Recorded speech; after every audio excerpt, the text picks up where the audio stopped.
Welcome to Scary Stories, the channel that tells you scary stories.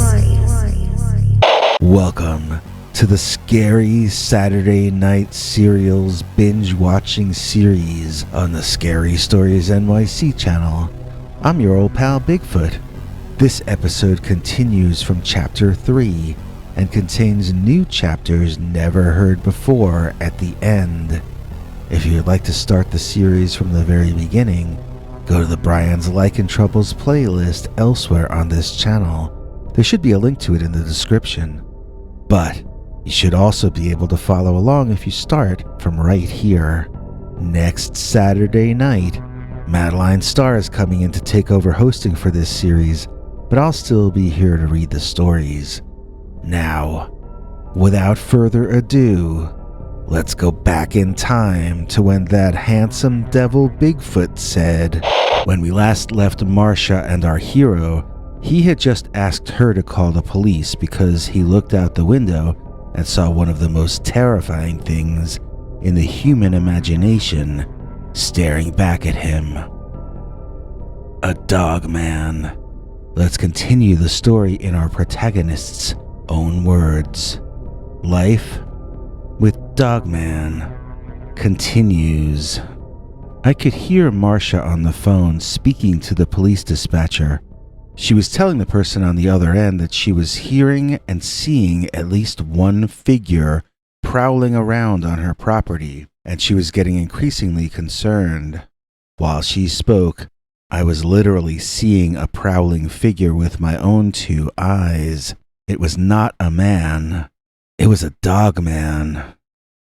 We had been getting buzzed and bothered by this pack of dogmen that had become bizarrely antagonistic and brazen lately. They had even tailed Marcia to the swing park, which was about as far from the woods I initially discovered them in as one could get without walking into the next town over. Why their interest in bothering us now seemed more important to them than being discovered by the town at large, I did not know. And I couldn't even guess. We hadn't done anything to them that I knew of. It seemed just kind of a spiteful thing, being mean for no personal gain. I watched as the creature began running around the house. I moved from room to room, catching glimpses of him. He made a complete circle, then kept running. I wasn't going to be able to monitor him without making myself dizzy. Instead, I just listened to him, running, and my girlfriend talking to the dispatcher. He seems to be running around out there kind of loudly, she told the person on the other end. Turning to me, Marcia said, she wants me to stay on the line with her until the men show up. I nodded my head. Then, she and I both nearly leaped out of our skin as the Dogman stopped right outside the kitchen window and let out an incredibly loud howl. Marcia dropped the phone and picked it up, her hands now shaking. Looking out the window, it appeared that the Dogman had resumed running after his howl. I don't know what it was, said Marcia into the phone. Sounded like a dog of some kind, didn't it? She was stronger than me. I would have started blabbering about a Dogman if it were me on the line. But then the cops would turn around and head back to the station house. Then we'd never get anyone out here in case of an emergency. It sounded like what? Asked Marcia into the phone. A Dogman? You believe in things like that? She turned to me, winked and smiled. I'm afraid I did not return her smile. I was genuinely frightened about whatever was going on outside the house. Not only was the behavior of the Dogman unfamiliar to me and very threatening, but howling is something canines usually do to call others of their own kind to where they were.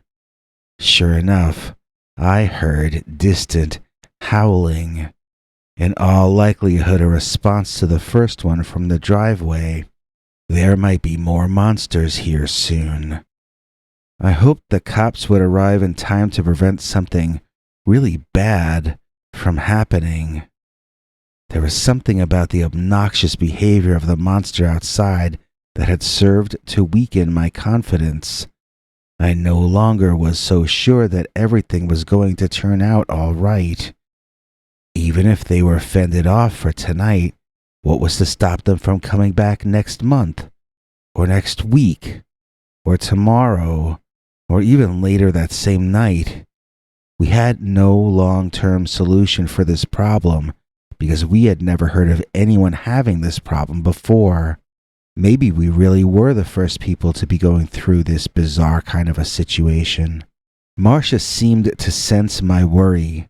She came over and slid her right arm around my waist, holding the phone to her ear with her left. She whispered to me, "Another minute and they'll be here." We both watched as the dogman stopped running and looked through the window directly up at the two of us. He barked at us and growled, displaying his fangs in a truly frightening way. This thing looked like it was half dog and half alligator with that set of monster teeth and that long snout. It was just so unfriendly and so absorbed in letting us know it didn't like us. I really found it so annoying that this thing was so unhappy with us when we had never done anything to harm it or its people. If anything, we had always just tried to avoid them. Were they angry about that? They made no sense. After the barking, I could hear the dispatcher shouting at Marcia to get back from the window, that those things can break through them if they want to, and that this one seemed particularly motivated. I could hear the police siren in the distance, getting closer, but still far off. I looked out the window, and that dogman growled at me and did this thing that was sort of a lot like hissing. It resembled cat behavior a little, but also hissing the way a snake does it. As frightened as I was also unhappy and indignant. I shouted at the stupid dog thing to shut up. Marcia started telling me that the dispatcher lady said I should get away from the window, but I shouted at that dog to go away. I told him he was not wanted here and he was not invited and he should leave. I swear his reaction resembled laughter. He was pleased that I was upset. I felt such deep antipathy for this ugly beast. I wanted to do something bad to him, but I couldn't think of what or how. Marcia pulled me back, telling me that I was strengthening it by giving it my attention and my energy. I didn't know if that was literally true, metaphorically true, or if it was just a bunch of New Age hogwash, but in that moment, I realized that she was right that I was wasting my energy, and it seemed to be enjoying what I was doing. It felt like she was right. I felt humbled, and I gave up yelling. Marcia suggested I breathe deeply and meditate. I closed my eyes and did what she asked. I visualized the number 1 in my mind. When I breathed in, it came closer to me. When I breathed out, it went further away. I let any other ideas drip out of my head and disappear. I felt a little better, and I opened my eyes. Looking directly back into them were the dogman's eyes from outside the window. The police siren grew louder quickly as it came racing around the corner and screeched to a halt in front of our house. Realizing what was happening, the dogman ran to my left, down the driveway, toward the direction of the woods. The cops had scared it off, apparently. They would never believe what was there just seconds before they arrived. Or maybe they would. As I was about to walk to the front door to greet them, my peripheral vision caught sight of something running back up the driveway. Looking out the window, I saw it was that same dogman all over again. It was now running up the driveway to my right, toward the police, and it had a look of utter horror on its face for some reason. It was no longer happy. A second later, I saw why. It was being chased by a large, black blur. Was that? Could it be?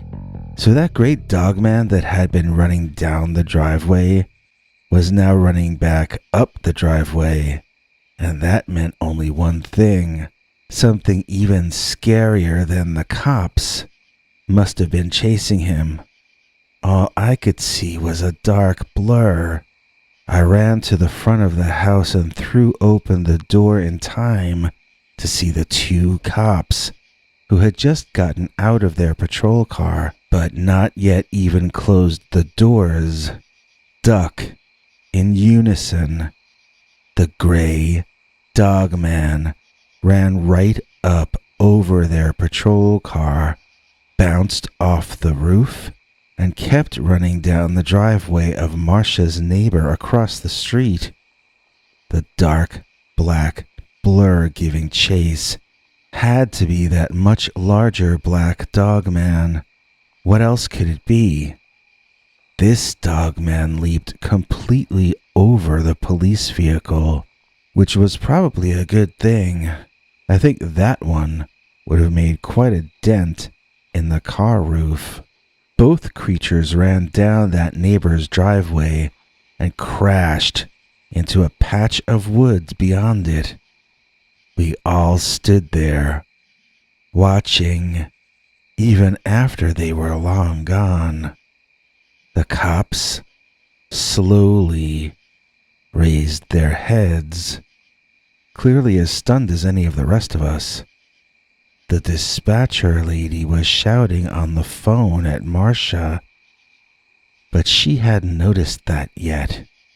The cop who seemed to have the most seniority cleared his throat and asked me, "Well, does that take care of the prowler situation, or would you still like us to take a look around your property?" I gazed at Marcia. She shrugged. So I told the officer everything seemed to be back under control. He bid the two of us a good night and got back into the police car. As his partner got back in, I could hear him asking what kind of a report they were going to turn in about this one. Marcia and the police dispatcher on the phone were having a conversation. I wasn't really paying attention to them, though. I was trying to imagine what the aftermath of all this was going to be. The police would have to say something else happened, but what? The prowler had left before they got there? They couldn't say they had seen him leave the property, because then they would have to explain why they didn't pursue. When Marcia got off the phone, she told me that the dispatcher said that she and her husband were moving out of the area. They see the dogman on their property too. That was her advice to us, move. The across the street neighbors came out and asked us why the police had been there and what had run down their driveway. They both got distracted by Marcia's outfit and told her how lovely she looked. Then they made a big deal teasing me that I must be Mr. Right for Marcia to go to such efforts for me. They were wrong about that, though. I didn't deserve Marcia. I was the source of danger in Marcia's life. It was even my fault that the police dispatcher felt she had to move. I was ashamed at myself. I wish there was some easy way to erase myself from everybody's life. When the neighbors went back to their house, Marcia reminded me that she was about to serve dinner and we went back inside to eat. I wasn't hungry anymore. I had a stomachache and a headache, both from a whole new set of worries that had been piling up all night. Marcia had made a fantastic dinner and I tried to be appreciative, but my mind was a million miles away. I felt somehow weirdly responsible for all of this. Nobody ever talked about Dogman in this entire area until I did. I know that sounds illogical for me to feel responsible that more people were seeing them now, but when I first started reporting them, nobody believed me. Somehow, I felt like if I hadn't needed to prove so badly that I was right, If I had just accepted the conventional belief that they were not real, maybe they really wouldn't be real. Maybe my conviction in the reality of Dogman helped to bring this terrible reality into existence. I tried explaining my feelings to Marcia, but she said that just sounded like schizophrenia, and that made things seem even bleaker still. I felt cursed, and that whoever I was around would be cursed as well. Finally, she got sick of my self-pity and moaning and insisted I stop at once. Marcia said that we all create reality together and that not one of us can carry all the responsibility for it. However, she stated, I had not been the cause of that night's drama. I had been a source of the drama's resolution. I stared blankly at her. It was sort of hot when she would use big words, except that it meant I didn't always understand what she was going on about. This was one of those times. Marcia reminded me that I had done a meditation at her request, imagining how good it would feel for us to be rescued and protected by the larger Dogman, I shouted in sudden realization. She had asked me to happily imagine his presence. Then he showed up for real to protect us. Right, she said, sitting on my lap and folding her arms around me. So, in whatever way you helped imagine this into reality, you can just imagine something better.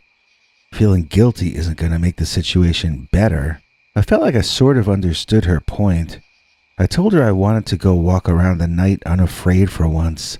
I wanted to walk down the streets, holding her hand, and feel safe, like we all used to before this nonsense began and we started letting fear rule our lives. She told me she had a better idea of what we could do, and leaned in to give me a little kiss. Once again, her idea was much better than mine. We postponed our walk for the morning. She wore a lovely, simple summer dress and showed me off to all the neighbors watering their lawns and washing their cars who wanted to meet me. Apparently, they had all heard of me, and half of them knew my name before I knew theirs. They all made sure I knew how serious Marcia was for me, how she was planning out our entire life together and had been for over half a year. It was flattering, but also a little overwhelming how certain Marcia was that she and I were staying together long term. I knew that right then it was the most comfortable feeling in the world, but I wondered if I would still feel that way in a year, or 5 or 10 years. I wondered how hard it would be for me to keep her feeling that way too. But you don't break up because you might eventually stop being happy. You live in that moment of happiness, you try to appreciate it, and just hope for the best as far as the future goes. For all this to work, though, I'd have to do more than hope and wish for a better future. I was going to have to expect a better future, and I was realizing I was going to have to create that better future. The energy we had been expending in fear of the Dogman was going to need to be spent in joy and the creation of more joy. I felt certain of our path on that bright sunny morning being welcomed so warmly by the friends of my girlfriend. How brave was I going to be when the sun went down again that night and my ears were met by the chilling and mocking howls and cries from the woods. That night, Marcia and I had a date at a restaurant that was a 20-minute walk to the neighborhood by the park. We had already decided to walk there after dark, testing our new resolve and the limits of what we thought were our new abilities. Don't go away because we'll be right back with the new episode of Bryan's Lycan Troubles right after this. Because you demanded it, PQ Ribber returns as Dr. Death to host Monday Night Monsters right here on the Scary Stories NYC channel. That's right, starting August 26th, PQ and the Doctor will present you with a new Dogman story, plus a new story of a random different cryptid each Monday night on Monday Night Monsters. Plus, beginning Wednesday, August 28th, Nancy Livonian returns to host Werewolf Wednesdays. Then, Madeline Starr, co-lead singer of Those American Girls, returns to Scary Stories as the new hostess of Saturday Night Scary Serials. Beginning August 31st, Madeline will present you the ongoing narratives of Bryan's Lycan troubles and life with Dogman. Bryan's Lycan troubles continue. Jenny stared at the enraged monster pressing its already hideous face into the floor-to-ceiling glass on the outside of the restaurant she and Bryan were sitting in. She had not gotten out of her seat, had not run away, had barely even recoiled from the sight. Instead, Jenny was overwhelmed by the most intense feeling of déjà vu she had ever experienced. Maybe she was in a slight state of shock or something, but this was an extremely surreal thing, and she knew that this was bad news, even though she couldn't remember exactly why. It was like she was witnessing something that had happened before, only from a different angle. But this was now. It had never happened before, even though she felt as though she were reliving things. She looked at Bryan for the briefest of moments. Why didn't he remember this too? Wasn't he there the last time this happened? She thought deeper. The lighting was different the last time this happened. Bryan had been sitting on the opposite side of her back then. The Dogman had been further off, to her front and left, not right up close like this time. Had she changed her seat? Or was the Dogman the one who had moved? Wait, it was that cop. Jenny remembered she was with a cop the last time. Was Bryan a cop back then? She closed her eyes, and in her mind, she forced herself to remember the face of that cop. It was not Bryan, and it was not Laura's brother either. It was a different cop wearing a different uniform. What uniform was that? So familiar looking, but she couldn't place it. The Dogman outside the window was freaking out, and she studied his distress and frustration. Was this the current Dogman? Or the original? It had to be the new one because it was so close to her. What did it want? She looked at its eyes, and they were not looking at her. They were looking at her husband, Bryan, who seemed to be crying. Or maybe he had a headache. That should concern her, she realized. There was something wrong with the fact that she wasn't concerned with Bryan's discomfort.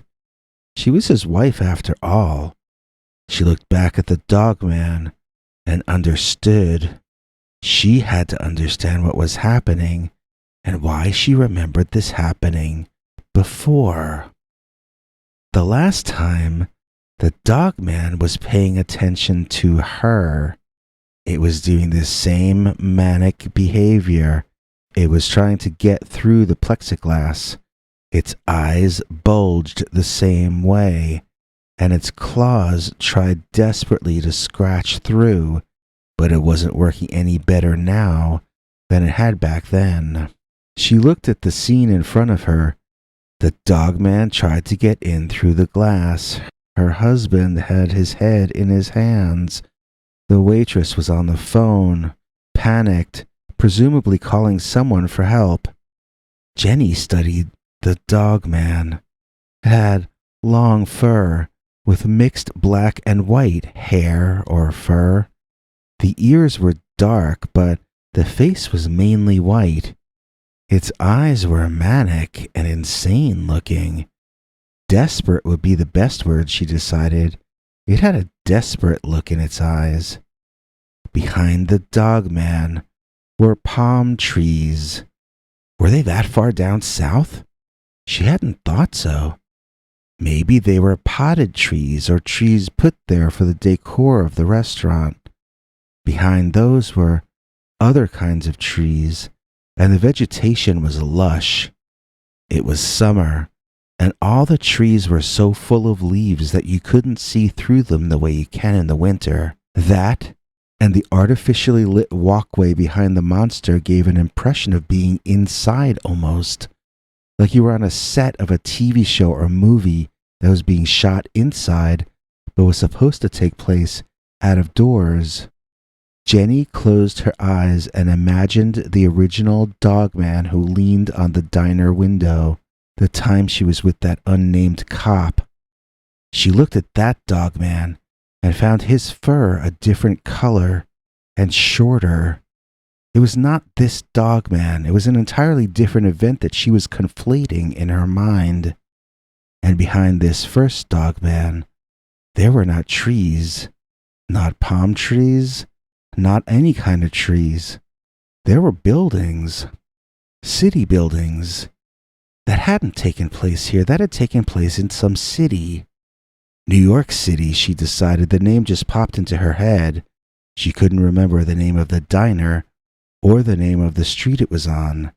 She had a visceral memory, however, of how she had walked there. Again, no memory of the names of each of those streets, but she knew how to walk from there to where? To the police station. Jenny snapped from her reverie and realized it was insane that she and Bryan were just sitting there when a Dogman was inches away from them. Yes, he was inches away on the other side of what looked like bulletproof plexiglass. It was so thick, but it was inches away nonetheless. Why had they both tranced out in such a weird way when this thing appeared? Jenny shook Bryan by the shoulder and suggested to him that they move away. He said something. She wasn't sure exactly what, though. Standing up, she implored her husband to join her. He didn't. Grabbing Bryan by the hand, Jenny felt something unexpected around Bryan's wrist. She pulled back and looked at what she was holding. Bryan's arm and the back of his hand appeared to be growing hair. It was becoming longer and darker. He must be transforming, but this was never how his transformations had ever looked before. They had always resembled reality distortions, but this was like an old special effects sequence from the 1980s. He was literally growing hair out of his arms. "Bryan," she shouted, "your arm!" Reacting in shock, Bryan examined his arms and let out a kind of an animal noise. Standing to his feet suddenly, he knocked over the napkin dispenser by accident, and it went crashing onto the floor. Bryan, panic in his eyes, turned to say something to Jenny, but only a sort of dog-like moan came out. Pushing past his wife, Bryan ran out of the restaurant and into the night, noticing a strange quiet. Jenny looked back at the window. The Dogman was no longer there. Where was he? And now, Bryan's Lycan troubles continue.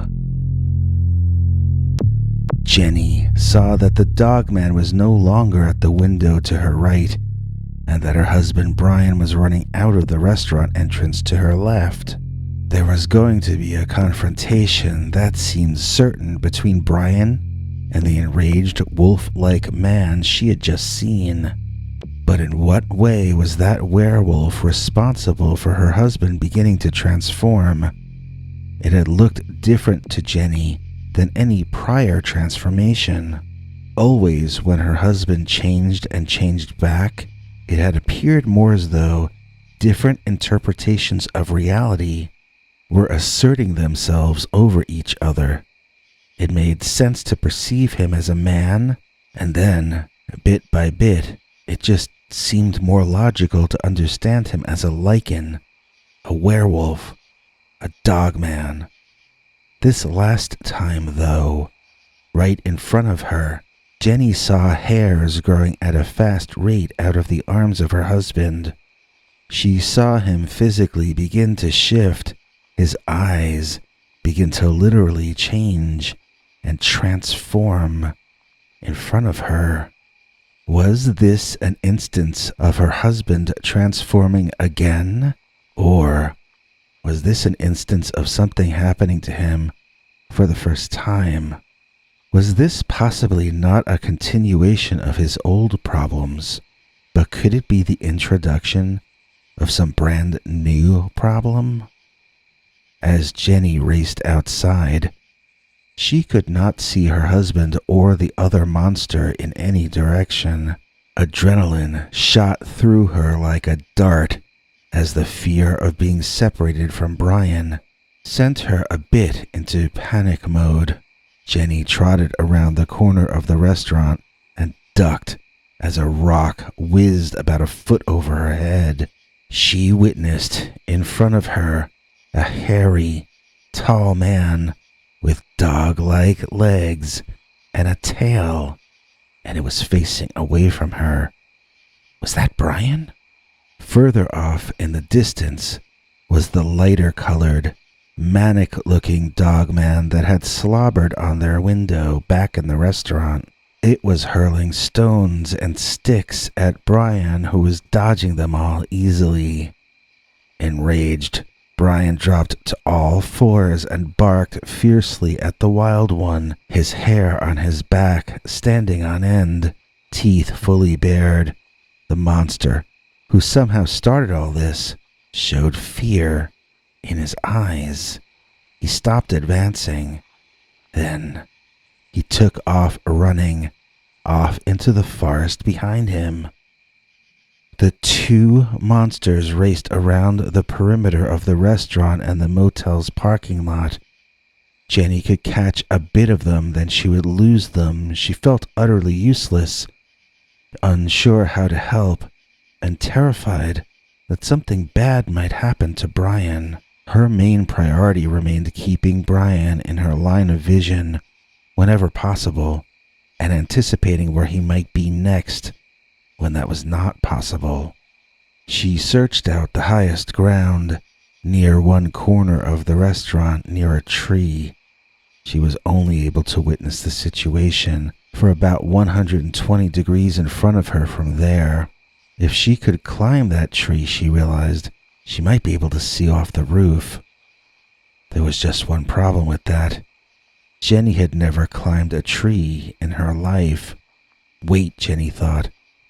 I've never climbed a tree in my memory, but they don't let me remember everything. If I have climbed a tree before, she wondered, sizing the one in front of her up, how would she have begun? She did what she thought she might do if she did know how to climb a tree, and soon saw that she could jump to the roof from where she was, and so that is what she did. Once on the roof, Jenny could locate and follow the battle taking place in the woods all around her. Between the two massive dogmen, you could see trees being parted, you could see dirt flying, and occasionally you could hear vicious battle sounds emanating from the trees. But you couldn't actually see what was happening. Jenny couldn't tell who was winning, who was losing. She couldn't tell whose cries and whimpers belonged to whom. And worst of all, she didn't know what she was going to do about any of this. Let's say Bryan did win the fight. Unless he came right back to her, how would she reunite with him? How would she know where to go in the dark woods that the two dogmen were in the process of tearing up? And if she did find Bryan, would he still know who she was? His transformation was different tonight.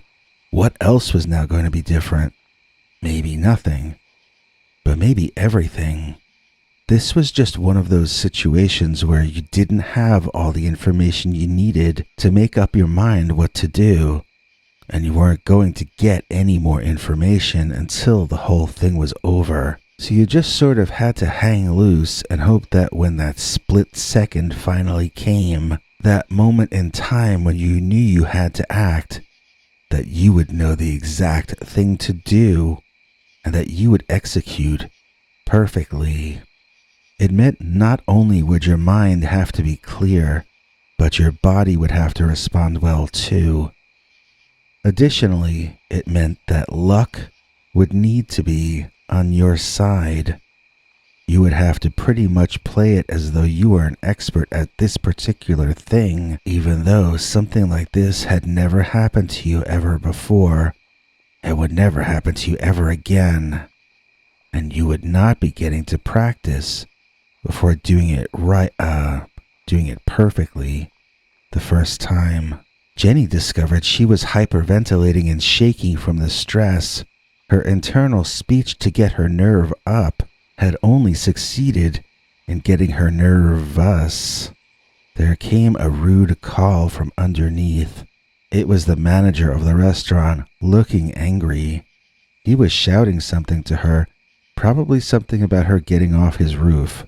Looking off in the distance instead, Jenny saw that the fight she had been trying to observe seemed to be heading further into the woods. If she was going to keep track of Bryan, she was going to have to head into the woods herself. Sighing deeply, she asked the manager to help her climb down, which he did. Once she was safely back on terra firma, the manager prepared to launch into a long lecture, but she was gone before he uttered a single word. Jenny was on a mission, and that mission was to keep her marriage together. In order to accomplish that goal, she was now going to have to take a huge leap of faith. She was going to have to walk into the dark forest in the middle of the night, follow the carnage, and hope that when she eventually ran into her husband, if she eventually ran into him out there, that he would be the victor in this current battle royale, and that he would remember who she was. Jenny knew the odds were stacked against her, so she ran even faster. Life with Dogman continues. I had a lot on my mind right then, but I tried to stay focused in the moment. I had the entire day to go off in one of my moods, but first, I had to get Marcia back home. A car beeped at us, and we turned to see it was Marcia's parents. They pulled up alongside. Marcia started talking to her mom, and her dad called me over to the driver's seat window. He was talking to me about stuff, but I grew distracted as Marcia's mom got out of the car, and the two of them started walking away. I asked what was going on, and they said they were going to walk back home. Marcia's dad said I should hop in the car, and he'd drive me home, so I waved goodbye to the ladies, then I got on in. Her father started driving me around, but we weren't heading toward my home, and it seemed he really wanted to talk to me about something. I realized I'd better listen to him. My mind had been wandering. He was saying things about how I needed an income to become a married man, and his daughter had already decided that was what I was to become. He was trying to sell me on the idea of going to work at his company rather than going to college, that I could finish college while working, and that when he got old, I could run his company.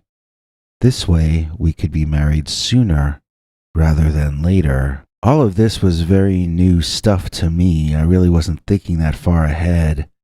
I was like most guys my age, looking to have fun, not to get serious with a full-time job and a wife while still so young. At the same time, I didn't feel that I was ever going to do better than Marcia.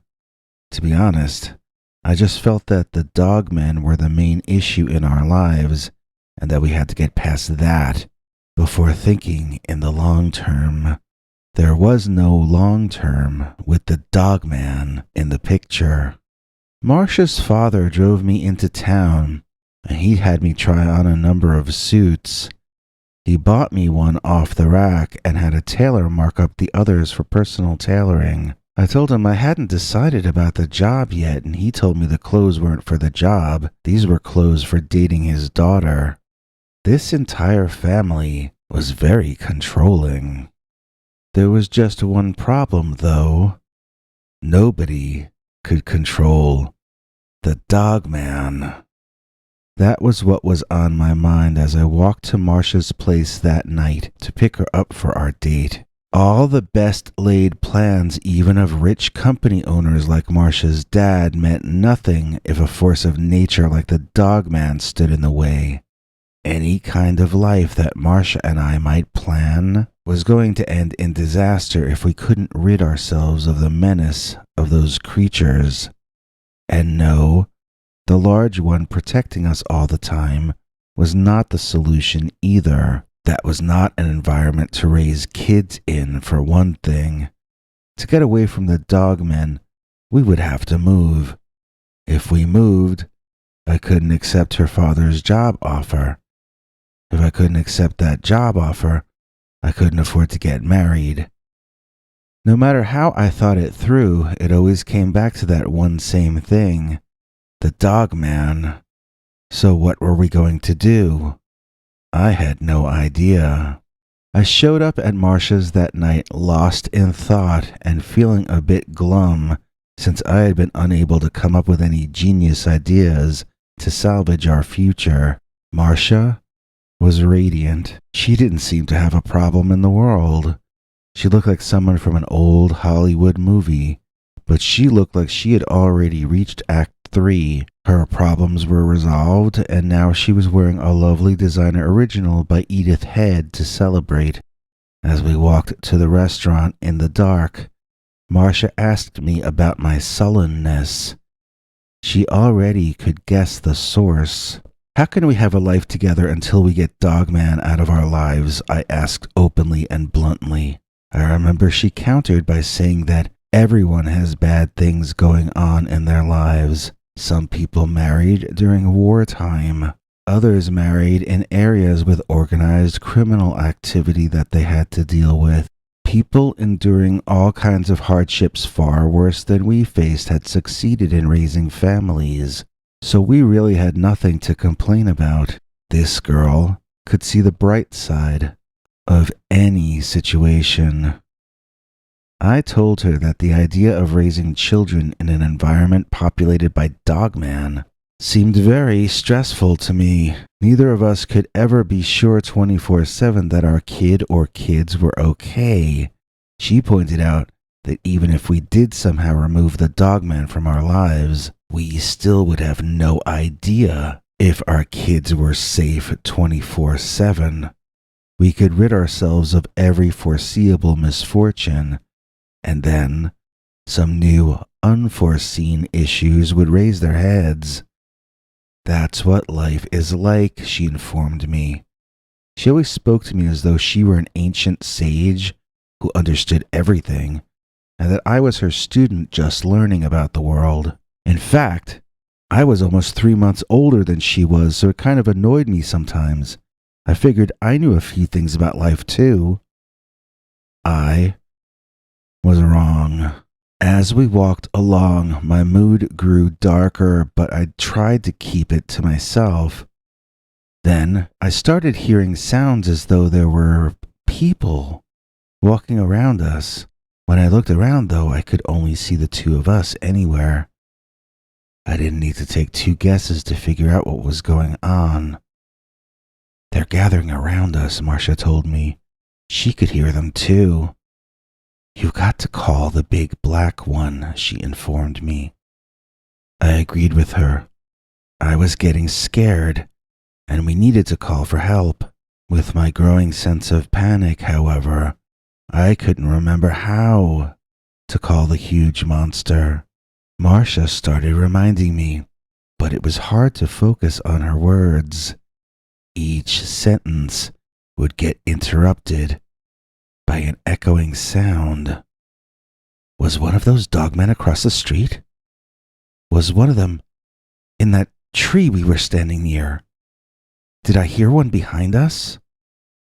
Marcia kept talking, but I barely noticed anything except the rhythm of what she was uttering.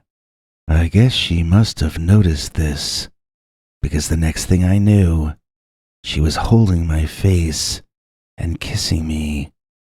A few seconds in, all of my attention was on her.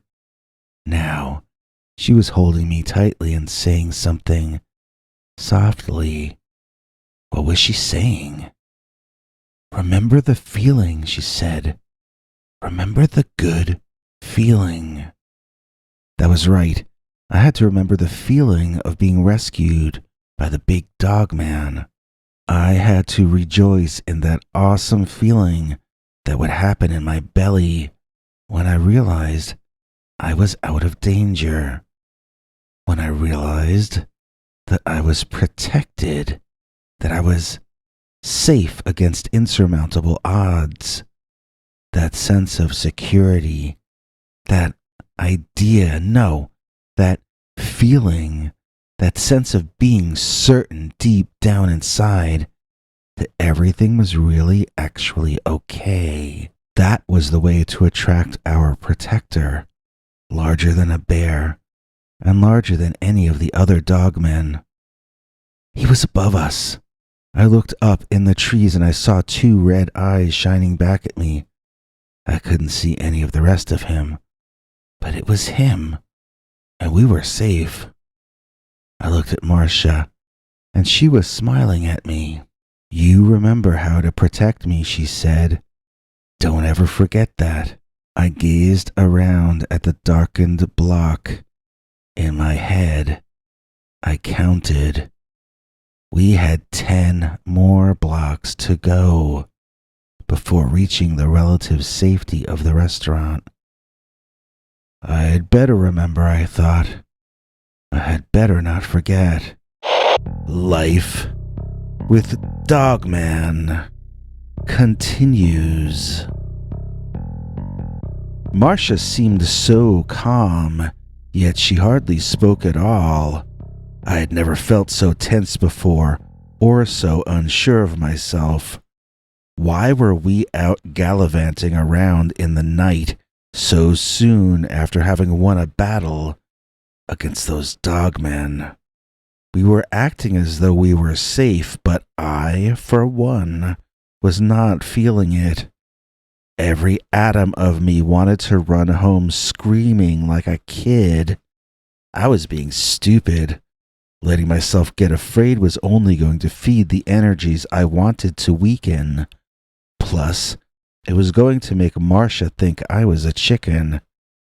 I felt almost as though someone wanted me scared and was trying to incapacitate me with fear. I decided to act as though this assumption were literally true, and then battle back against it with mental strength. If the fear had me feeling insecure, that meant I had to feel the opposite and do the opposite. If the fear wanted me weak, then I needed to exert positive mental attitude and be brave. How would a brave person act in this situation? He would breathe more easily. He would stand up straighter. He would carry a sense of confidence about himself. I slowed my walk and breathed more deeply, and it surprised me when a laugh came out. It felt good not to be tense for a change. I realized I had been tense for months. Marcia laughed at my laughing, and our eyes met in that way that sends electricity through your heart, then through every part of you. I took her hand, and we enjoyed each other's presence in silence the rest of the way to the restaurant. Once we got there, my mind began to wander a bit more. I still felt trapped, unable to figure out a way to free myself and Marcia from the oppressive weight of the dogmen. They showed too much interest in my girlfriend, and I felt such a deep sense of fear at the very idea of them. If something happened to her because of those creatures, I would never be able to forgive myself. I was the only reason they ever became aware of her in the first place. Part of me was talking to myself in my head saying, "Enjoy your time with Marcia." But another part of me was asking, "Would you enjoy knowing that this was your last time seeing Marcia because you didn't prepare enough and protect her from the dogmen? How much of my life should be spent working on preparation and protection, and how much should be spent living in the now? If there was a present and real threat against us in existence, should any time be spent relaxing? Or should all focus and attention be directed toward eliminating the source of the stress and the danger? Marcia kept saying things, kept trying to get through to me, but each time she spoke, I felt further and further away. She left me alone in the restaurant at one point, saying she was going to powder her nose or something like that, and I was left staring straight ahead at the large fish swimming in the big tank they had in that place. My consciousness drifted deeper and deeper into the undulating sea life as they swam around and around and under and through each other, over and over and over. I fell into a kind of a trance, and all the horrible feelings began to drift away from me. My stomach stopped hurting, and my headache melted until it was gone. I wasn't feeling drowsy. I was feeling elated and ecstatic. Somehow it felt as though I were in the presence of a great friend, a close ally. Marcia returned to the table and I smiled at her, genuinely. "He's here with us, isn't he?" she asked me. I said yes, but I didn't understand her question, and I was surprised to hear myself saying yes. She told me to ask him if he wanted us to order him an appetizer, and I felt myself laugh before finally understanding that Marcia was talking about the Dogman, the big, dark Dogman, the one who looked out for us, the one whose eyes we had seen earlier in the night. He must have been co-inhabiting me, coexisting within me. "There is a way," I heard myself say, "in which you can be rid of the mongrels haunting you forever. There is a way to make them stop noticing you." Marcia was wide-eyed. Did he tell you how to do it?" she asked breathlessly, still thinking she was talking to me, not understanding that I was a backseat driver at that moment. "Not yet, but I will," came the reply, which thoroughly confused Marcia, judging by her expression. "Go to the woods tonight," someone said through me. "You can begin the ritual tonight." "I will," said Marcia, correcting herself. "We will." "The freedom will come at a price," my voice continued. "They will not notice you, but you will also not notice them. You won't notice me. You won't notice fairies. You won't notice any of the magical aspects of the world anymore. But in their place, you will be able to marry, to have a family, to have a normal existence."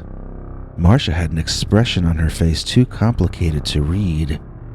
She couldn't close her mouth and couldn't say anything. She just sat there blinking. I felt normal again, far less elated than before, but also lighter somehow. "He's gone, isn't he?" she asked. I nodded yes. "We can be rid of them," I said finally. "But we would also rid ourselves of our protector," countered Marcia. "By eliminating what he needed to protect us from," I pointed out. "That's a fair trade, Marcia." She didn't want to agree, but she couldn't disagree. "I just don't like the sound of not being able to notice magic," she said at last. Then we'll have to constantly create our own, I said, and we both laughed. I knew what I wanted to do. After dinner, we walked toward my parents' home so that we could enter the forest through the backyard there. We had been discussing what we would do for the entire trip there, and were still a bit undecided as we stood in the yard, in the darkness, staring out at the woods just beyond. All that I've been thinking of for months, I told Marcia, has involved trying to get these dogmen out of our lives. I can't sleep at night, knowing that those things are lurking around, and that they might come and take you away from me. We have the chance to end this. Why don't we go ahead and do it? I took a step toward the woods, but Marcia stood still. What's wrong? I asked. Well, she began slowly. Sometimes it might be better to live aware of danger than to live thinking that all your problems have been solved. I gave her a look, wondering where she was going with this. Or maybe it keeps us alive knowing that we're living dangerously. It sounded like she just didn't want to strip her life of magic, and I could understand that. Well, I said with a smile, I have had enough of the dogmen, so you'd better decide if you love them better or me. She wrapped her arms around me and we held each other for a while. Then, both of us sighing deeply, we turned and walked, hand in hand, into the forest where we knew the dogmen lived. And now, Bryan's Lycan troubles continue. Jenny walked into the dark forest, used to this sort of thing by now. This had become her life, wandering through forests, trying to retrieve one form or another of her husband. She knew this had been her life for longer than she could remember, since she and her husband were both suffering from some artificially induced kind of amnesia. She wondered how Bryan had initially become a Lycan, and if he was now becoming some other kind of Lycan. Then she wondered what any of that really even meant. Shouldn't I be tired of doing this, she asked herself. Shouldn't I be annoyed at having to trail after him through the forest yet again? But what else was she supposed to do, and what other life did she even know? It was search for him, or lose him, and she had already felt what it was like to lose him.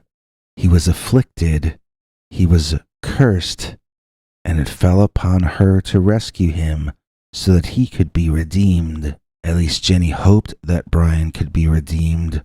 Of course he could be, because there's the possibility of redemption for every human soul, as long as his soul was still fully human. Jenny grew tired of thinking and devoted more energy toward trailing Bryan and the other Lycan. They had clearly been through here where she was walking. There were uprooted trees, and the forest turned into wreckage everywhere she looked. It was quiet, though, so they had probably been through a while ago. Still, whenever she would find him in the forest, eventually, it was always quiet. It was quiet just like it was in that place, at that time. But she knew Bryan wasn't there. She knew to keep on marching. Clearly, one of the monsters had been pursuing the other through this area.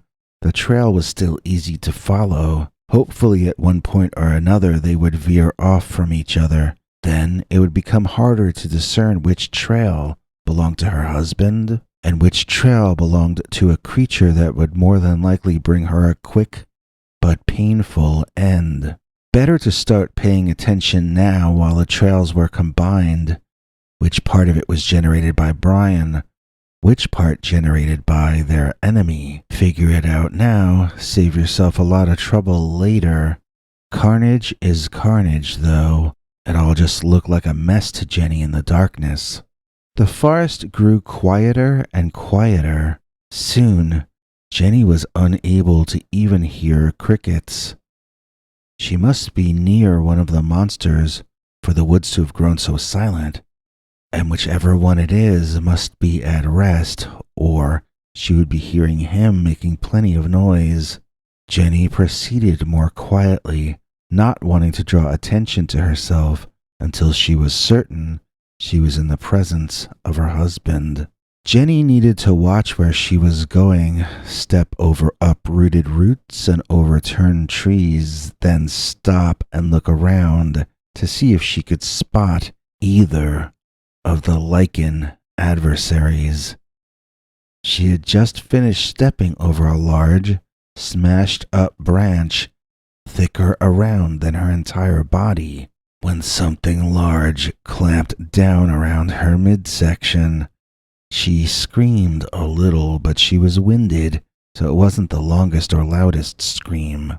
She tried to do it again, then gave up and decided just to try to breathe as well as she could manage. Something was lifting her up in the air. Jenny opened her eyes and found herself staring directly into the incredibly huge face of the gray, insane-looking Lycan. Just its face seemed nearly as large as her entire body. How could that be? It wasn't that large before. Jenny thought she must be imagining things, so she opened her eyes again, but saw that she was being placed down on the ground. As soon as her feet touched down, Jenny began to run, but saw within seconds that she had been placed down in an area that was very much enclosed, at least to someone her size. There were felled trees and boulders blocking her escape in every direction. She realized she had no choice but to be exactly where she was. So, Jenny looked up at her captor, trying to figure out what he was going to do next. Jenny was certain she was seeing things, as the giant hairy man appeared to be shrinking. He seemed to be coming down to her size, but it was hard to look at. The transformation was ugly, and it also was painful to her eyes and to her mind. Jenny held her head as reality altered around her, and when the monster had ceased shrinking, it appeared to be a man with silver hair. She felt more afraid of this man than she had felt about the Dogman version of him. Something about this figure caused fear to grip Jenny from the inside out. There was something about him that some part of her remembered. She was certain this man was not someone good to be around. Jenny? Someone was calling her name. She opened her eyes, and her head throbbed painfully, rhythmically. It was the silver-haired man. He was calling her name and staring into her eyes. "Do you remember me, Jenny?" the man asked her. Jenny opened her eyes and tried her best to look at the man. She could see that he was there. She could see that he was looking deeply at her, but it felt like daggers were inserted into the sides of her skull each time she tried to look directly back at him. "You can't look at me, can you?" the man laughed. "Good, then the hypnotism is holding." Jenny hated the idea of someone hypnotizing her, of someone else having greater control over her will than she had. It infuriated her, and so she opened her eyes and tried very hard to ignore the pain. She wanted so badly to stare this creep right back in his soulless eyes. She wanted to show him that he couldn't control her, that she was as strong as he was. But the man wasn't there any longer. Jenny looked to the left and looked to the right, but she couldn't see him. Then She looked up and froze in horror. The man was in the process of becoming the giant gray werewolf once again. Why was he so large now? Was that a sign that he had defeated Bryan? Or was this just another of his forms? Was this even his form? Maybe she was being shown hallucinations or holographic projections. Maybe someone or something was telling her eyes and brain what they wanted them to see. How could she know what was real any longer? The monster that had been a man so shortly earlier began grunting beastly noises, and Jenny knew that the transformation was complete. How badly she wished Bryan could be there. Jenny screamed her husband's name as loudly as she could.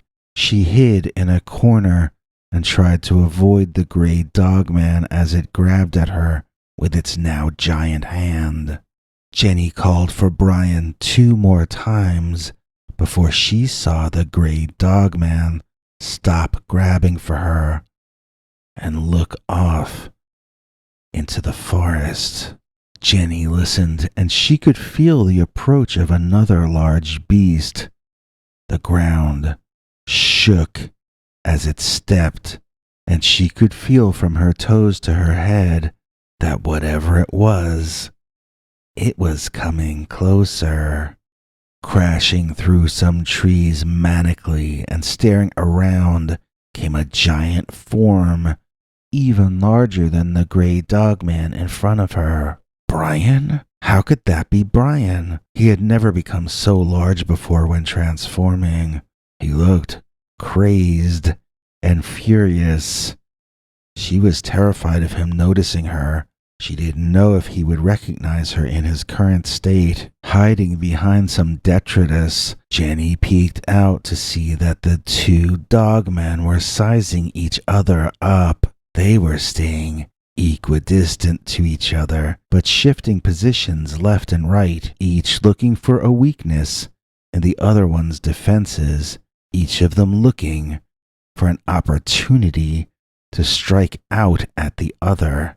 Jenny had nothing to do but hide and watch. She hoped her husband would win, but she didn't know if that was really her husband anymore. She didn't know if he would be kind to her or if he would eat her for lunch. In those agonizing moments, all Jenny could do was sit and wait. I'm Madeline Starr, and you can join me here each week for Saturday Night Scary Serials. That's when we tell you a new chapter in the ongoing serialized life of Jenny, whose husband Bryan turns into a large feral dogman that only she can control. Why is this happening to them? And who are the strange, partially hidden forces that seem to guide them along a path they never chose? Come back every Saturday night as I host another episode of Saturday Night Scary Serials right here on the Scary Stories NYC channel. It all begins August 31st. And now, Bryan's Lycan troubles continue. Jenny cowered behind a tree trunk, peeking out at the 2 behemoth dogmen facing off against each other. She felt safe behind the tree. It was twice as wide as she was, with big roots extending out all around the area. Jenny peered out at the 2 large figures and saw the darker one fall backward to avoid a swinging arm. He fell into a tree taller and wider than the one she hid behind.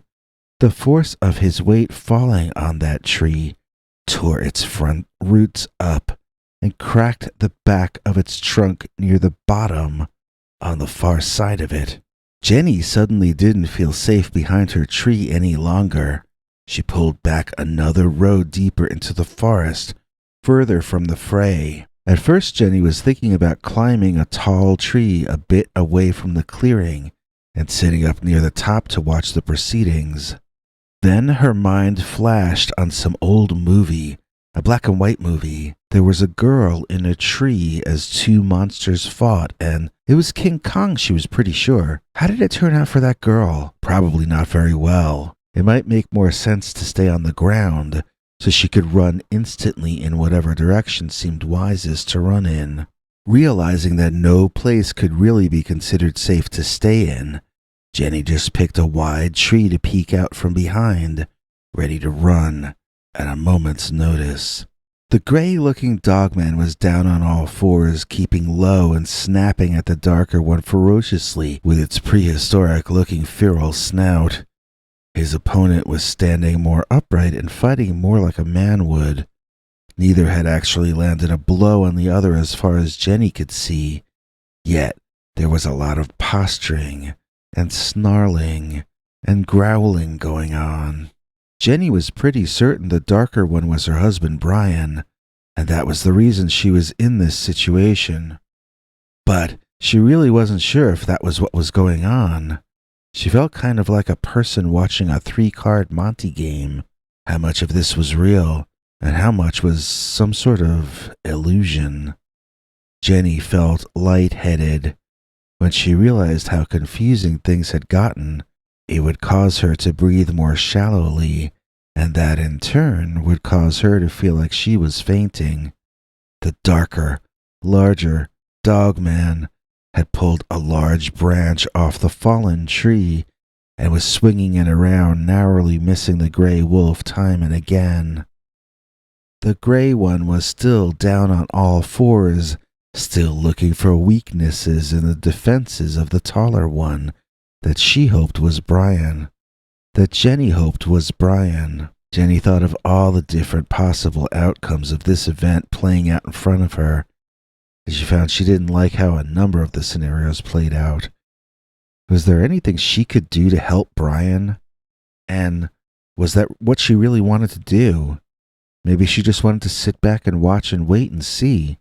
After all, when she had witnessed the first stage of Bryan's transformation into a wolf this time, it was very different from how it had ever looked before. Maybe this was a different kind of shape-shifting than usual. Jenny didn't really know how much of Bryan would actually be left inside that Lycan out there. It's possible she might have been wiser to run in the opposite direction from him and never look back. She just had no way of knowing, so she would stick with her husband for as long as she could. Jenny hung on to a tree, trying to will herself to stay awake and stay standing. A sudden combination of loud barking and snarling woke her up in time to see the gray dogman retreat into the woods to her left, being pursued by the one she was assuming was Bryan. Off Jenny ran, directly toward the danger. Out into the clearing, she pumped her legs as hard as they would go. She had to catch up to the monsters before they got out of range. Panic gripped Jenny, fear of losing track of her husband again being one of the eventualities she most wanted to avoid. And so, Jenny ran along the edge of the tree line. Her eyes were focused on the ground in front of her. One wrong step, and she might twist her ankle.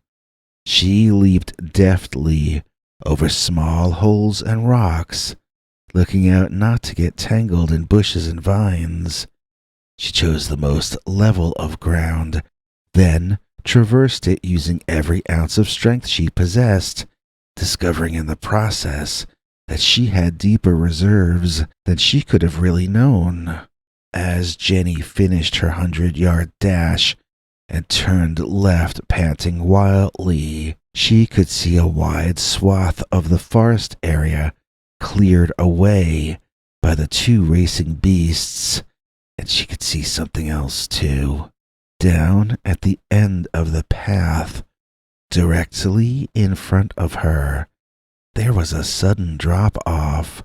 She could be certain of this because she saw the gray dogman trip and tumble over the edge of this drop-off, and she saw him fall.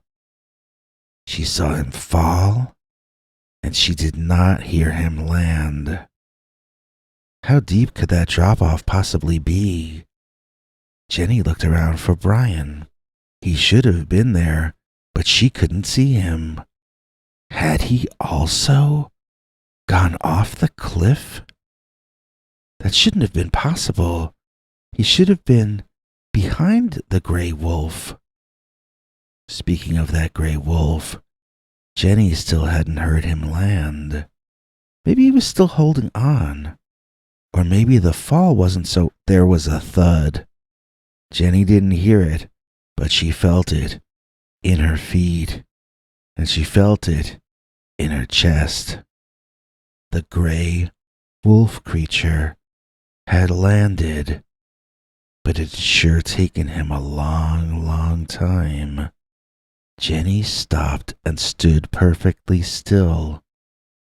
There was no sound from any direction all around her. That gray dogman wasn't making any noise. The birds weren't making any noise. Even the crickets were silent. The only sound Jenny was aware of was the beating of her heart, which seemed magnified in her ears. If Bryan were here, wouldn't she hear him? Wouldn't she sense him in some way? On the other hand, if Bryan wasn't there, could he have somehow gotten in front of the gray wolf?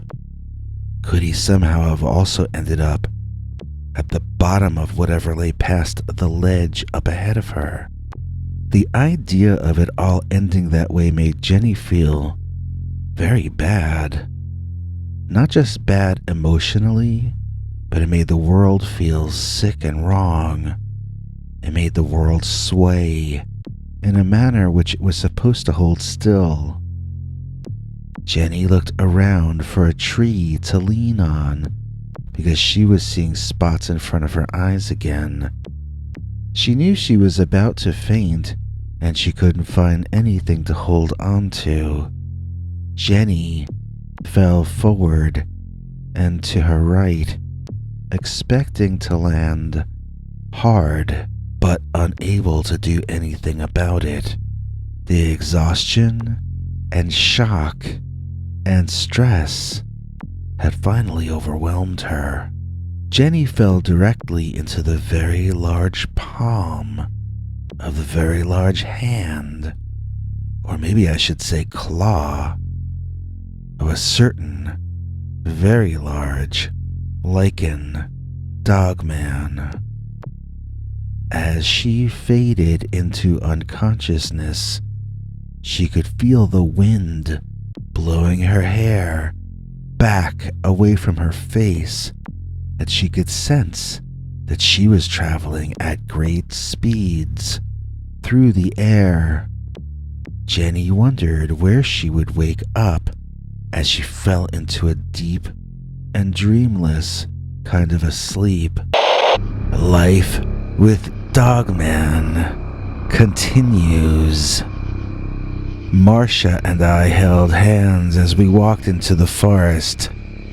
It felt strange to me that it didn't feel strange at all.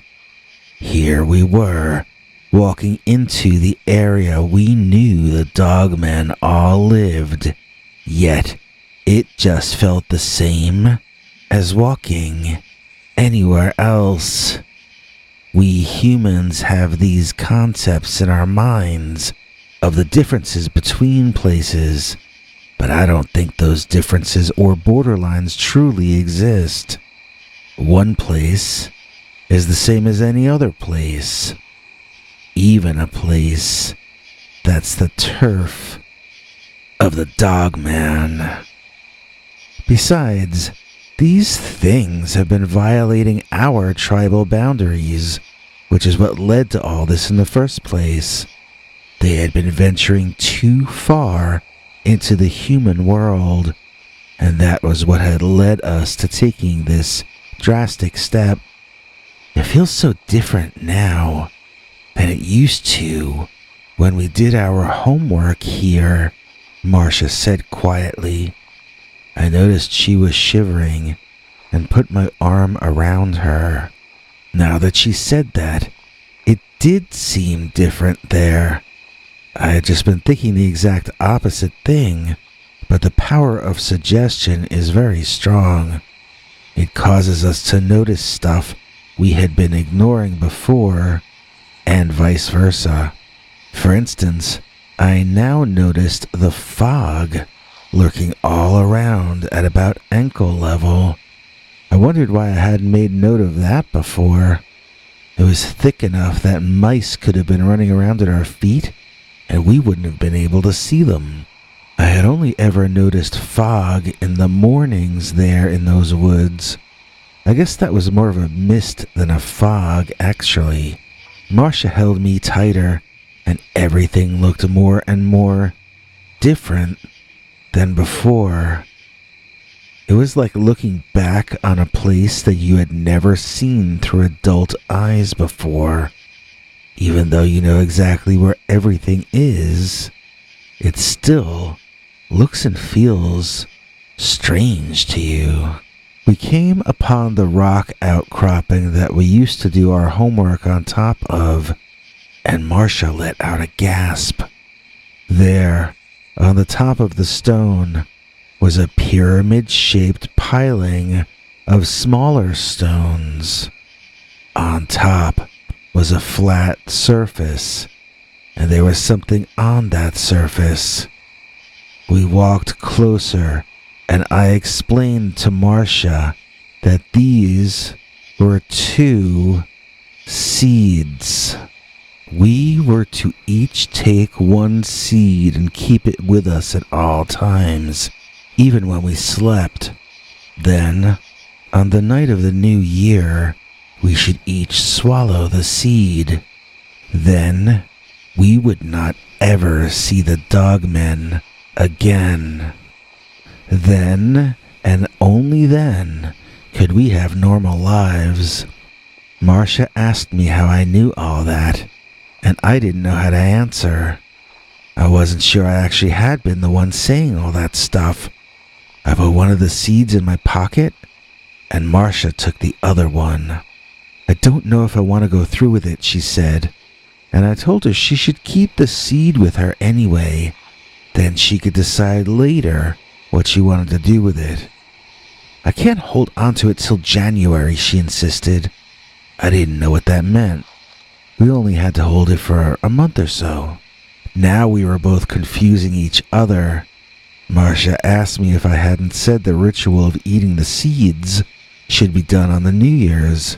I laughed because I hadn't noticed I'd said that. The night of All Hallows, I said, the old school New Year, not the new one. Halloween? She asked, and I nodded. At that moment, we both heard a howl. I'm not sure if she dove into my arms or I dove into hers, but we were suddenly holding each other quite tightly. Let's get back to your room, she suggested, or pleaded, or ordered, maybe a bit of each. I had no problem with that idea, and we began the walk back. Although walking into the woods was strange, at least it had gone quickly. Heading out was a different story entirely. We kept hearing the sounds of dog-like creatures behind us, but we kept seeing the vegetation move on either side of the path, stretching out in front of us as well. It was difficult to keep moving forward when you couldn't be sure that something wasn't lurking there to ambush you. But it was impossible to stay where you were when you could hear large animals in the woods behind you that sounded increasingly agitated. After some time, we took to walking single file, keeping as close to the center of the path as we could, staying as far from either side as possible. In the darkness, every leaf blowing in the breeze looked like a hand ready to reach out and grab at whoever dared walk past it. I've had nightmares like this before, and I've had nightmares about this since. Marcia tugged on my hand and gestured for me to look behind us. I squinted my eyes and tried, but at first all I saw was the dark woods. She pulled me close and whispered in my ear. "The eyes," she said. "The red eyes." I saw them then. Red eye shine in the darkness past the trees, staring right back at me. I gasped and noticed movement out of my peripheral vision. There was another pair of red eyes to my left. There were two more to my right. There were more of them further back away, all staring in my direction. In our direction. My heart beat fast, and it pounded in my head painfully. I could feel myself going flush red. Marcia was also blushing on her face, on her neck. We might have been playing it cool so far, but our bodies were panicking. Marcia might have been against the seed ritual, but I wished I could take that seed and make those creatures go away right then and there. I was not enjoying these kinds of meetings. I was getting tired of their omnipresence and the constant implied threat of their interest in me and my girlfriend.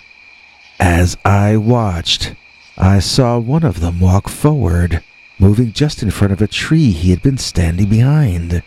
He came no further than that, but he had made it clear, in no uncertain terms, that he was there. We didn't have to squint to see him. We didn't have to wonder if we were seeing some other kind of animal's eyeshine. We didn't have to guess any longer, because there he was. He must have been a younger one. He couldn't have been more than 6 feet tall. His fur was gray to almost white, like a wolf's coloring in some ways. The fur around his face was mainly lighter, but grew dark on top, where its tall triangular-shaped ears twitched and turned around on top as though they were tuning in various satellite radio stations. I found I was being pulled away from this stunning sight, then saw that, of course, it was Marcia pulling me. She was running and dragging me. She was right, of course. We had no choice but to run, so I joined her in moving my feet much faster. Looking around behind us, I saw what I did not want to see. Dogman after Dogman after Dogman were melting out of those dark woods, and they were all beginning to follow us home. And now, the all-new, never-heard-before chapter of Life with Dogman, as told in our hero's own words as Life with Dogman, continues. We were lost in the woods behind my home.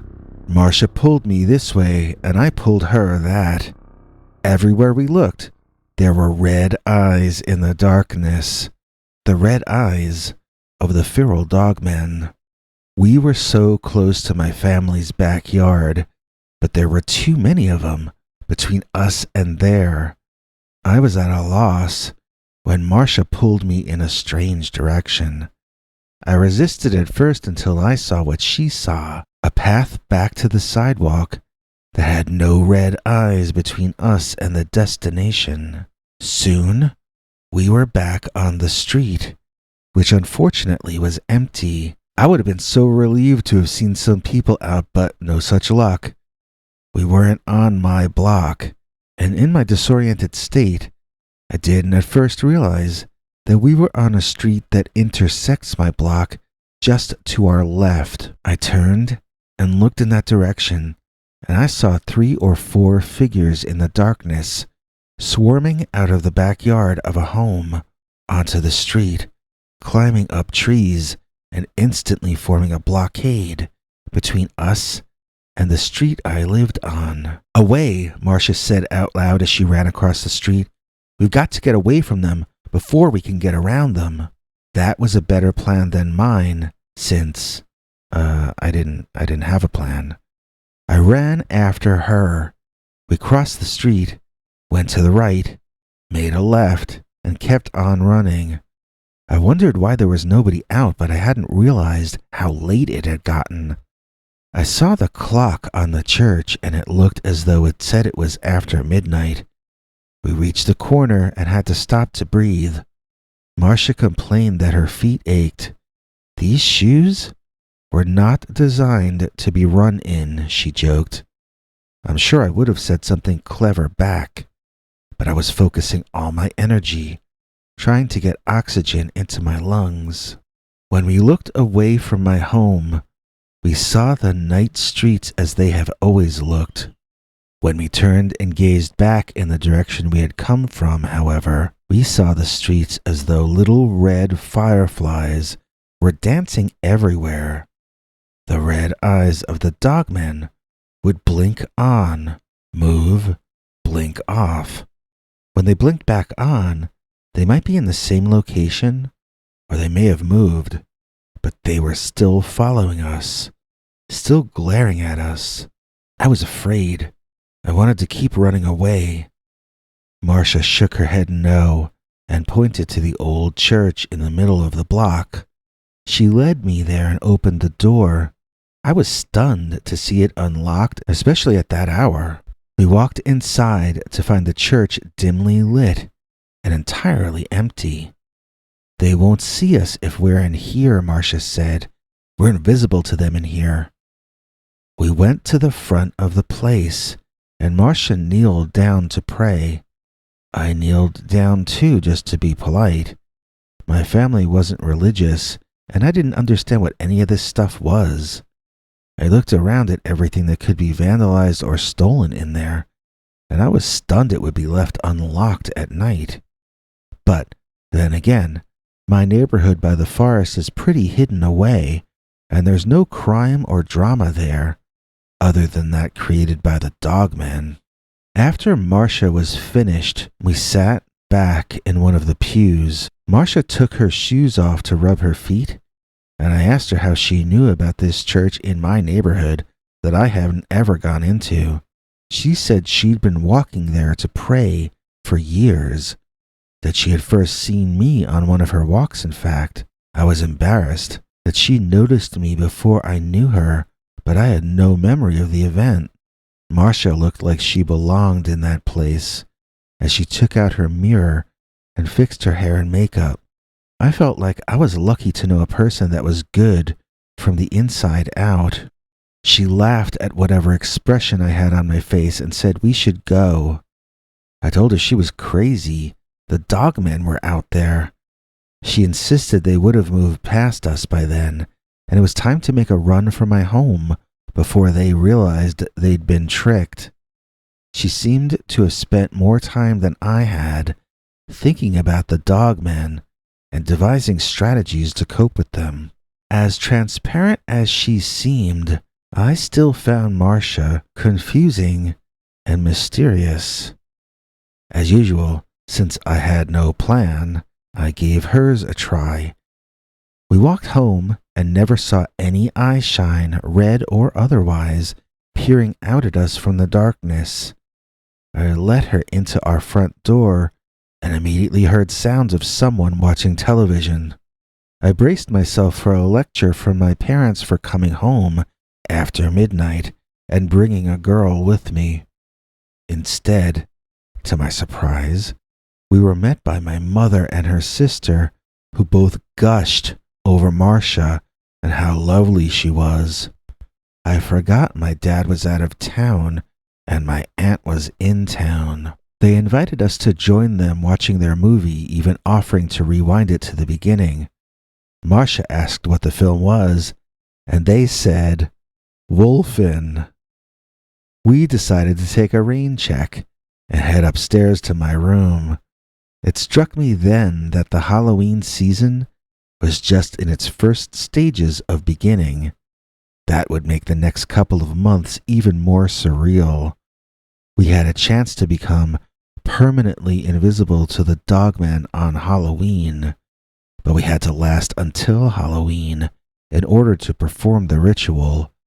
And it seemed those Dogmen tonight knew they were on a timeline. It seemed like they were more agitated than ever. It was literally a swarm of them, advancing through our little town as though they had no fear at all of being discovered. They were only growing bolder, and who knew what risk they actually were posing.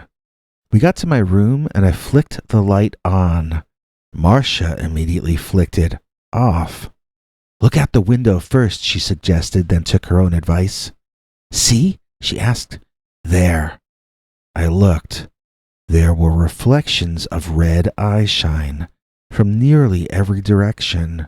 There were dogmen crouched behind rocks, dogmen behind trees, dogmen on branches in trees. They were on every possible level, and some that seemed impossible. We're only seeing the ones facing toward us, Marcia reminded me. The rest are hidden in shadow. The dogmen had us surrounded. They had us trapped. They had the upper hand. And I would have been very concerned about all of this, except that their presence necessitated that Marcia and I spend the evening with the lights out. And what happened next will not be revealed next week, as that would be an invasion of privacy, wouldn't it?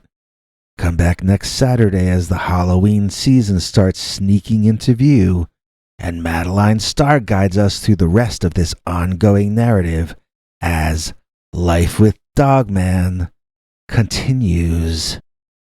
Don't go anywhere, we've got an all-new, never-before-heard chapter of Bryan's Lycan troubles coming up right now. Bryan's Lycan troubles continue. Jenny felt the wind blowing through her hair and clothing, and she just held on for dear life. She bounced down. She flew up. She got rattled from side to side. But when the hairy beast she was clinging to eventually slowed down, she was still holding on. The big, dark monster settled down underneath her, right onto the dirt in a clearing, back up and belly down, and he just went right to sleep. Jenny was dizzy and a bit banged up as she climbed down off the immense creature, walking around to get a good close-up look at its face.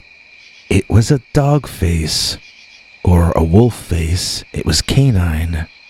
It looked like her husband Bryan when he would transform, and yet it also didn't. As confusing as Jenny's life had been, it just seemed to get even more so.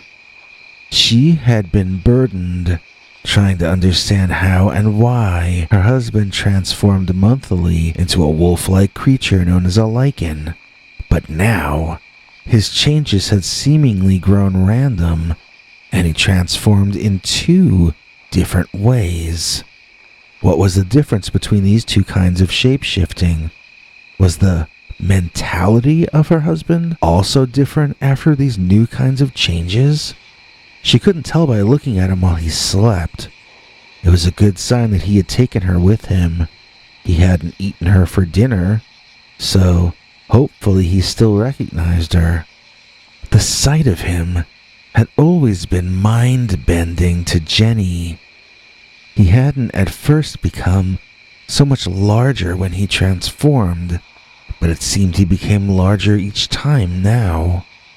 Initially, it was like he transformed into a Dogman the size of the Lou Ferrigno Hulk from the old 1970s TV show. This current model she was watching snore in the dirt, his chest heaving as he fell deeper and deeper into sleep, was more the size of the Hulk from the Nick Nolte movie, or maybe the Avengers version. He was much larger, heavier, and hairier than when in his human form. How did that happen? Jenny wondered. How could that happen? How could physics and biology lend themselves to allowing such a thing to occur? Jenny reached out and touched the monster's dark fur, and she was certain this was real.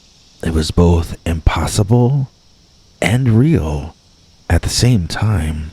Jenny watched as Bryan's ear fluttered. There was a bug flying around it, and the ear was trying to shoo the insect away without waking Bryan. Jenny swiped at the bug a few times until it decided to fly away. She wished she had her stuff with her. His fur could use a good brushing. Although she felt comfortable enough, Jenny still didn't exactly feel safe around this new form of Bryan the Lycan. She was exhausted, though, and needed sleep as badly as he did. Jenny lied down next to him, and the next thing she knew, birds were singing, and it was morning. Or was it the afternoon? The sun seemed almost directly overhead. It must either be just before or just after noon. She sat up, and there was Bryan, still asleep, but back in his human form. Jenny leaned down to kiss him, and he woke up at her touch. They hugged for a long time, wordlessly. When they did begin to talk, it was of food and their lack thereof. Neither of them could remember the way back to the restaurant and the hotel. Bryan wanted to figure out the cardinal directions, but Jenny asked what the point would be if they didn't know which of those cardinal directions was the one with the motel at the end of it. Bryan remembered nothing about what had happened. The last thing he remembered was that they were at the restaurant attached to the motel. He didn't remember the silver dogman showing up at the window. He didn't remember transforming hair by hair right in front of Jenny. He didn't remember running outside, and he remembered nothing of his entire episode as a Lycan this time. Needless to say, the more details Jenny filled in, the more troubled he grew. He had usually had a kind of memory of the events, or at least a surviving gut feeling and gestalt of what had happened. This time, it was just as though he had suffered a blackout, then awakened afterward. They both suspected that the transformation in him had been caused somehow, either deliberately or not, by the presence of that other silver dog man outside the restaurant window. Bryan was so upset, he suggested they not head back to the hotel at all. He found the idea of that silver dog man doing this to him again to be terrifying. He asked Jenny if they could head in the opposite direction and just start life over anew. Jenny said they could do all that after they got their reward from the police back in that town. She tried to remember the name of the town and was surprised that she couldn't. Bryan couldn't remember the name of the motel or the restaurant. They were finding that their memories of all that were far fuzzier than they should be. "Someone is really messing with our memory," Jenny complained. Bryan had no choice but to agree with her. He understood then why Jenny felt so strongly about the two of them sticking closely to each other. Until they were able to regain control over their own minds and memories, losing each other would be too great a loss. They were now necessary to each other just to understand what was happening around them and how to react to it. "Why don't we pick a direction and walk in it?" asked Bryan. "Whoever we run into, we can ask them for directions to the motel and the restaurant. We'll find it somehow." The two of them walked the afternoon away, and as the sun began to set, they laid their eyes on the first man-made thing they had seen all day, an ornate park bench at the edge of a line of trees. Immediately plopping down onto it, they both agreed that they must be close to civilization, or else that bench would not be there. They felt certain that after they had rested a bit, they would find some place to get food and their bearings on the other side of those trees. Dusk turned to early nighttime, and although the bench was very tempting to take a nap on, the two hauled themselves up and turned to face the woods that they wanted to walk through. Those trees sure looked a lot darker than they had a half hour earlier. Maybe they had rested for too long. Jenny reacted to something Bryan couldn't hear, but he looked where she was looking and saw it. A figure stumbling toward them from out of the woods. Bryan and Jenny both instinctively walked backward, away from the silhouette, still trying to understand what they were seeing in the moonlight. From behind them, a tree branch cracked, and both turned to see another figure, a limping bipedal figure, slanted to one side but walking. It came from the darkness under the trees and walked toward the young couple and the park bench. A sound of rustling leaves came from a third direction, much closer to them than the first two. This humanoid was far easier to see from their vantage point, but what they saw was something they wished they hadn't. This was a man who staggered to one side, then staggered to the other. There were enough parts of him missing that he couldn't possibly still be walking. Yet there he was. His skin seemed ghostly pale. Two more staggering, uneven, humanoid creatures emerged from the forest, each of them seeming more damaged than the previous one. Jenny wondered out loud if they had wandered into a zombie movie. And now, Bryan's Lycan troubles continue. Bryan and Jenny were lost in a forest miles from the motel they were supposed to be living in. Unable to remember the name of the place or even the town it was in, they were supposed to receive and share a police reward with their friend, whose name currently escaped them. They knew their memory issues were being caused deliberately by some outside force or person or group of people, but of course that part of the story was most especially missing from their memory. What they knew was this: Bryan was a Lycan. He turned into a werewolf-type creature each full moon, and lately, it seemed he turned as well when stressed, or when directed to change by perhaps that same person or group of people that was making them forget so much. Now they were stuck in the woods, far from anything that could vaguely be called home. and broke. They needed money, they needed food, they needed a place to stay, and they needed their memories back. While talking all of this over, the young couple found themselves being approached from all sides by what appeared to be members of a very different kind of allegedly mythical species. Bryan and Jenny found themselves surrounded by what appeared to be the undead, humanoid yet deformed creatures staggered and limped closer and closer to them. Bryan and Jenny stood back against a big tree, unsure what to do or what direction might be safest to run in.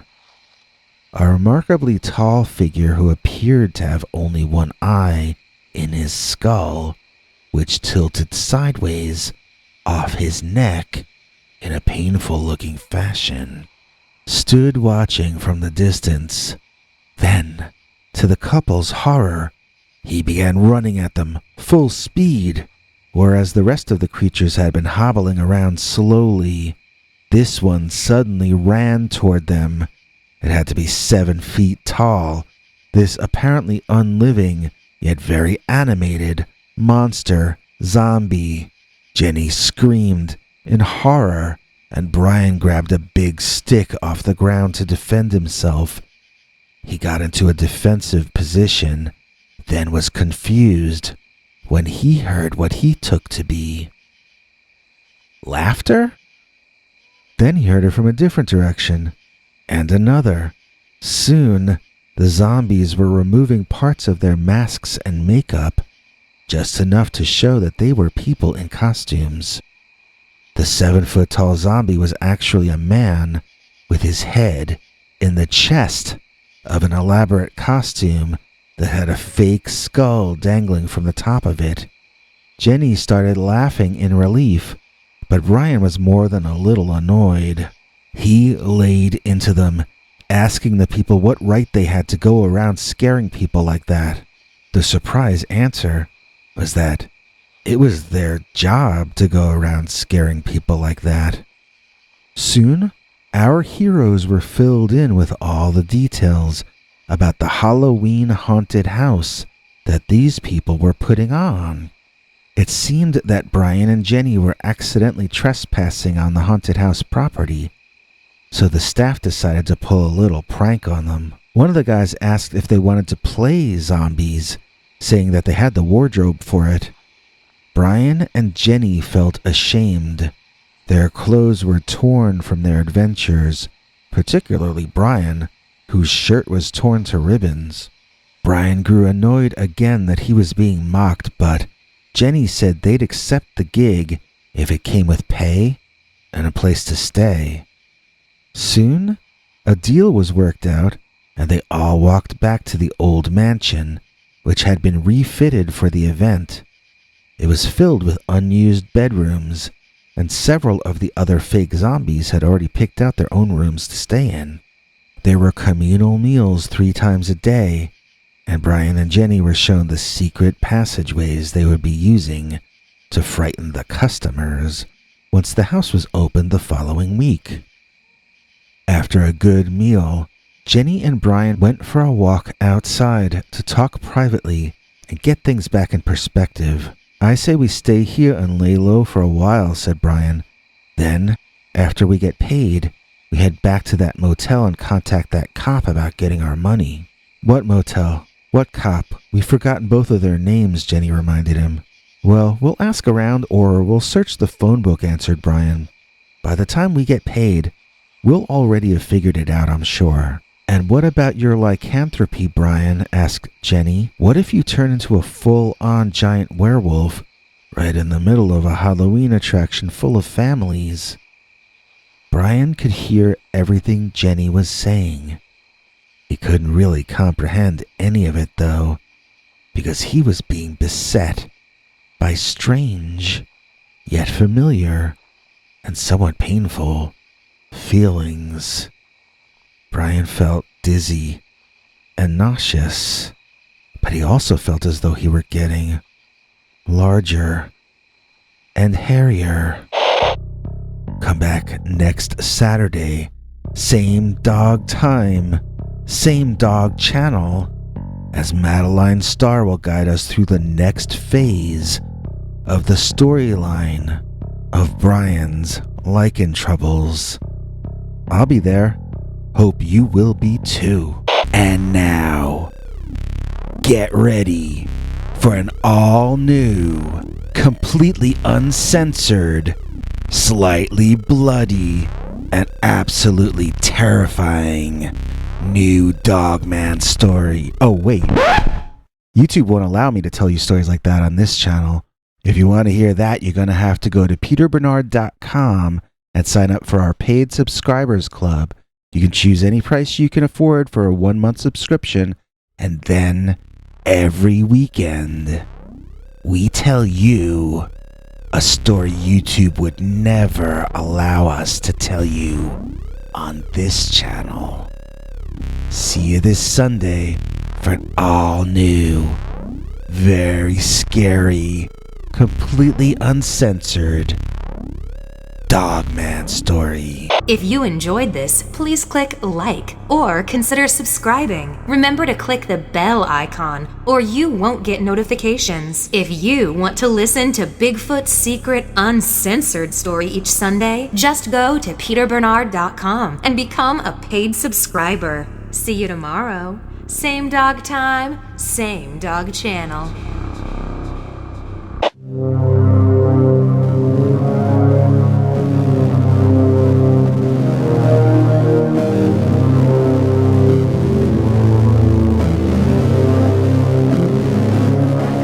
Come back for more scary stories.